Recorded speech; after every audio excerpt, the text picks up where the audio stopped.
Migraines et troubles gastro-intestinaux. Information résumée par Dr Marzieh Eghezadi. Les personnes fréquemment aux prises avec des symptômes gastro-intestinaux présentent une prévalence de maux de tête plus élevée et une association plus marquée avec une hausse de la fréquence et de la durée des maux de tête.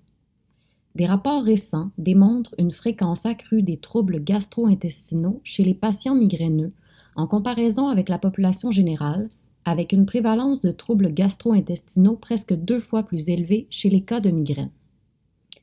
L'infection à la bactérie Helicobacter pylori, le syndrome du côlon irritable, la gastroparésie, les troubles hépatobiliaires, la maladie cœliaque et les altérations dans le microbiote ont été associés à l'occurrence de la migraine. La physiopathologie sous-jacente demeure difficile à cerner et les données recueillies et analysées varient grandement d'une étude à l'autre, ce qui ne permet pas de tirer de conclusions définitives.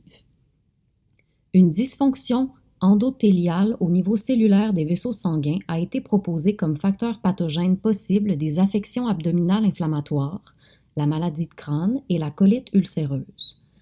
Les maux de tête sont souvent associés à des rechutes ou des traitements d'affections abdominales inflammatoires. Une complication rare mais grave découlant de la surutilisation de triptan et des affections abdominales inflammatoires est la colique ischémique, une affection qui se traduit par une défaillance vasculaire et des nécroses dans le tractus gastro-intestinal. Plusieurs mécanismes impliquant des connexions entre l'intestin et le cerveau ont été énoncés à titre d'hypothèse pour expliquer ces associations.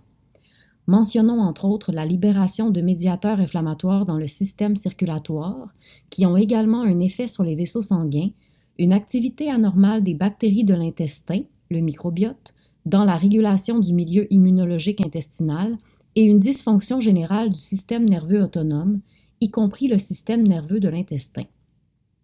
Cependant, les mécanismes précis et les voies dans l'axe de l'intestin et du cerveau à mettre en lien avec la migraine ne sont pas encore pleinement élucidés. Des recherches supplémentaires sont requises pour comprendre cette possible relation.